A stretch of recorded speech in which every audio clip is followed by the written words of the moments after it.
નમસ્કાર દર્શક મિત્રો, હું છું રૂપલ વણેચિયા. સંપૂર્ણ ન્યૂઝમાં આપનું સ્વાગત છે. થરાદ તાલુકાના વાડિયા ગામે ગત બુધવારના રોજ એક જ કોમના બે જૂથ વચ્ચે પૈસાની લેતી દેતી બાબતે તેમજ રસ્તાના બાવળ કાપવા બાબતે મારામારી સર્જાતા 6 થી વધુ લોકોને ઈજાઓ પહોંચી હતી. બનાવને પગલે પોલીસ મથકે બંને જૂથોએ અલગ અલગ ફરિયાદ નોંધાવતા આ પોલીસે બંને જૂથોના 49 વિરુદ્ધ ગુનો નોંધી તપાસ હાથ ધરી હતી. થરાદના વાડિયા ગામે એક જ કોમના બે જૂથો વચ્ચે થયેલી મારામારીમાં થરાદ પોલીસ મથકે બંને જૂથોએ સામસામે ફરિયાદ નોંધાવી છે. જેમાં મુન્નીબેન બાબુભાઈ ચૌહાણની ફરિયાદની હકીકત એવી હતી કે સામેવાળા પૈસાની અને વ્યાજની પઠાણી ઉઘરાણી કરી પૈસા નહીં આપો તો જાનથી મારી નાખવાની ધમકી આપતા હતા.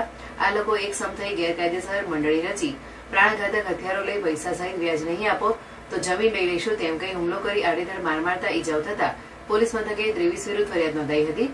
બીજી તરફ મેનકાબેન સોનાભાઈ ચૌહાણની ફરિયાદની હકીકત એવી હતી કે તેઓ હોસ્પિટલ જઈ રહ્યા હતા. તે દરમિયાન રસ્તામાં બાળો કાપતા તેઓએ તેના મામાને ફોન કરીને કહેલ કે આપણા રસ્તામાં બાળો કાપે છે, જે ના કાપે તેમ કહેતા સામેવાળા અપશબ્દો બોલવા લાગેલ ને એક સમ થઈ તમામ લોકો હથિયારો લઈ આવેલ અને તમને પૂરા કરી દેવા છે તેમ કહી લાકડી તેમજ ગળદાપાટુનો માર મારી ઈજાઓ પહોંચાડતા થરાદ પોલીસ મથકે 26 વિરુદ્ધ ફરિયાદ નોંધાવી છે. આમ થરાદ પોલીસે બંને જૂથોની અલગ અલગ ફરિયાદ લઈ બંને જૂથોના કુલ 49 વિરુદ્ધ ફરિયાદ નોંધી તપાસ હાથ ધરી છે.